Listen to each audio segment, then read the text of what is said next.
Welcome back, everyone. Continuing with the Lego Treehouse build, doing hut number 2 of 3, starting with bag number 9. I'm guessing the construction is going to be quite similar to the first hut, but some of the interior details are probably going to be different. Let's get right into it. As expected, the footprint is the same as the first hut that was built.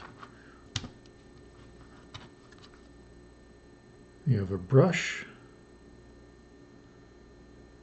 Sticks on the hook here, which is good because I don't like it being loose.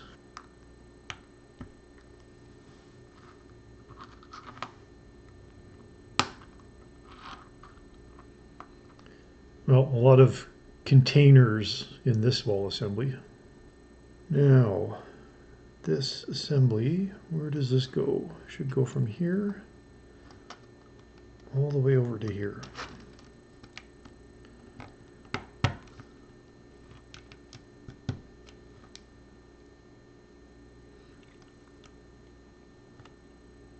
All right, so this is clearly a bathroom. I don't know why I find it so funny whenever I see a tiny Lego toilet, but this is obviously a toilet. There's a flush handle, there's the seat. I'd like to see how they get the plumbing up the tree. Maybe it's a composting toilet. This one goes from here all the way over to here. Is this door still going to be able to open? Yep, okay. This construction for hut number 2 was definitely less complicated than hut number 1. I got a bucket. I'm guessing this is going to be the sink because there's some clear blue pieces, which again, thankfully get attached in here. They're not loose. That should be representing water. I'll go right there.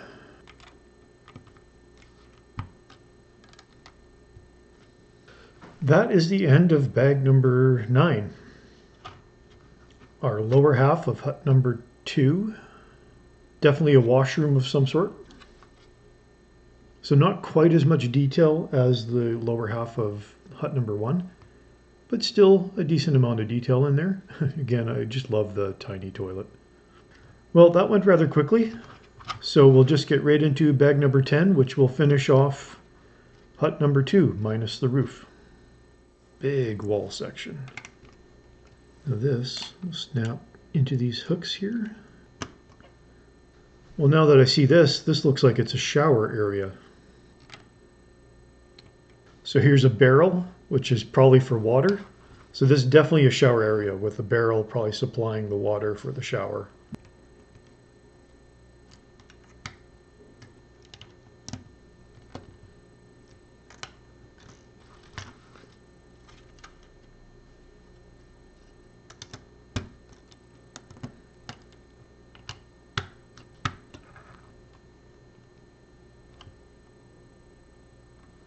Well, that's most of the outside of the hut. There's another thing left to do, which is apparently there's a winch that's going onto this. So we'll get that assembled now. Now, like any winch, you need some cable or string, in which case we've got some string here. Now, I'm going to get the string through here, and then onto the end of this hook. Okay, we got the hook attached to our winch. This gets installed right here. Now they want me to put something on the bottom. Why would you do that after that was installed?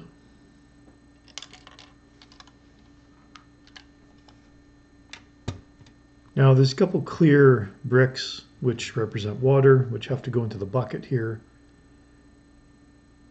I don't like keeping the bucket open because the pieces, these ones are going to be loose.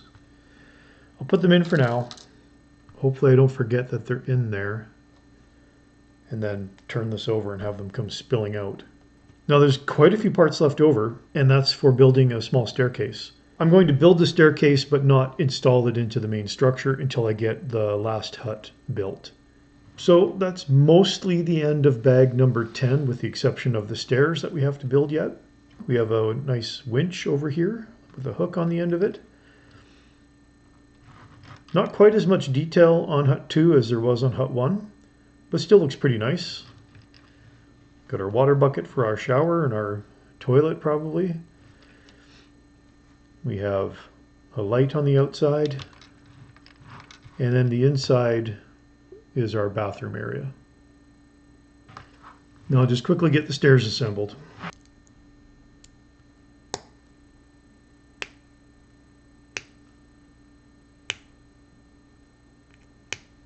Now the way this is constructed with the hooks and the way they attach, this whole thing can rotate independently.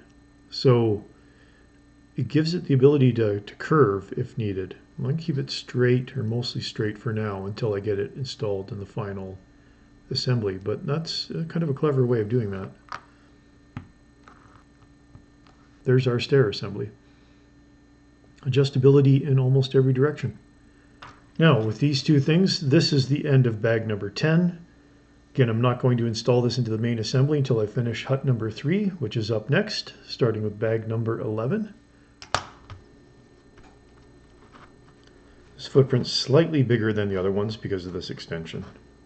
Ooh, that's a slightly different color. Pretty sure that's not on purpose. And here I was just about to compliment how they managed to get the colors consistent between the different parts. And that one's just slightly darker. I don't think there's anything I can do about that. Is that an optical illusion, or is it actually darker? I think it's actually darker. Several of them are.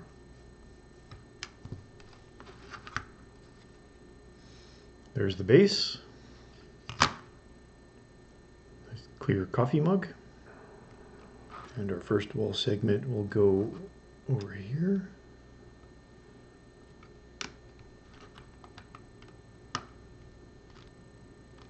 Now, one of these rooms has been a bathroom, one has been a bedroom. I'm going to take a wild guess and say this is going to be a kitchen.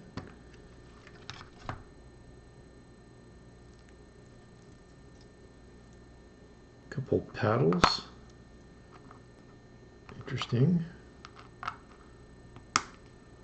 Well, I could be wrong about the kitchen concept because this looks like a bed.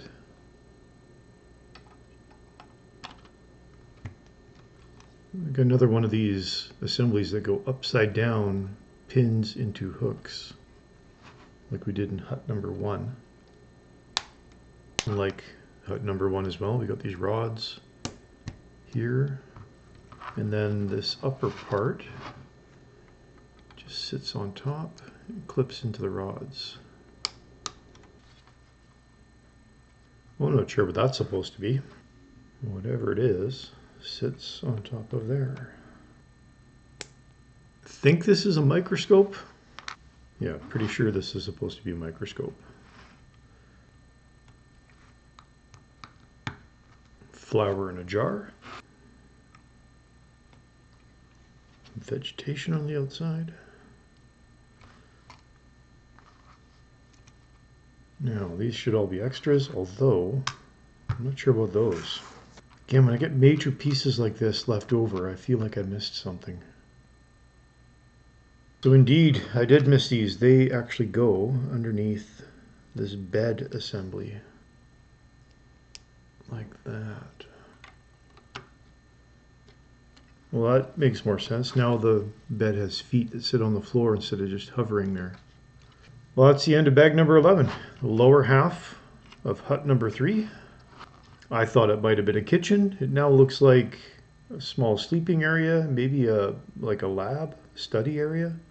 There's a microscope, I think, a flower in a jar. Still don't know what that is. And then a nice balcony here. Next up is bag number 12, which will finish off this hut. And then after that, we got to put the roof on all 3 huts. There's one minifig in this bag of parts. Small child.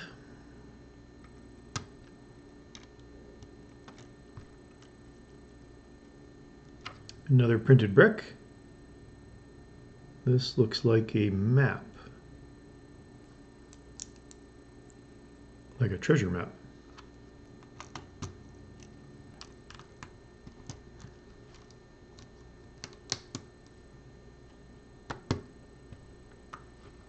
Another bed.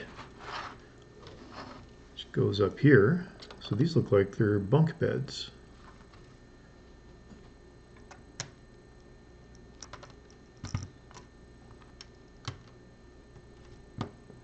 Well, that's the main building done. I'm just going to put some of the railings around the outside here now. There's outdoor lamp. Oop. This looks like a book. And another printed brick. It says "Once Upon a Time." And thankfully it actually attaches in the book. Now the book itself,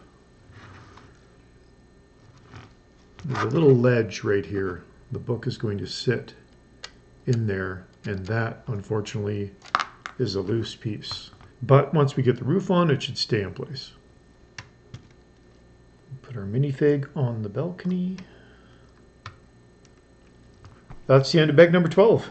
And it finishes off the third hut, 3 of 3. It's pretty good detail on the outside. Got a printed brick there for a fence board. Some vegetation there. We got our minifig, outdoor lamp. On the inside, what fell out? See, the book already fell out. See, I hate loose parts. On the inside, we got a bunk bed. Looks like a small laboratory area. This must be a botanist because there's a flower in a jar. We got a microscope. A little coffee mug in there. Some good detail. It looks slightly different than the other 2 huts. So next up is bag 13, which is the roof for all 3 huts.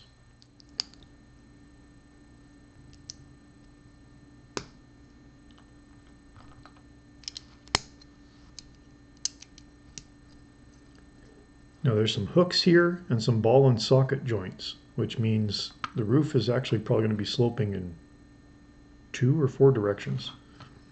Okay, first quadrant.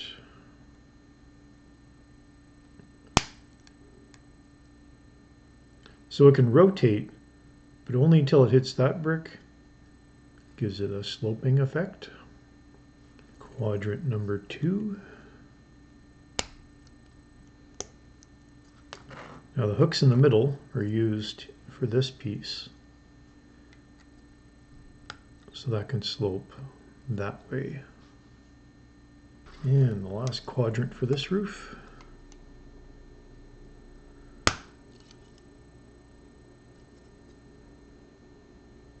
Now I'll bring over one of the huts to show how this will sit. On this end there's just a raised stud, and then we have a recess here. It should just sit in there. So it sits loosely so it can easily be taken off to play inside.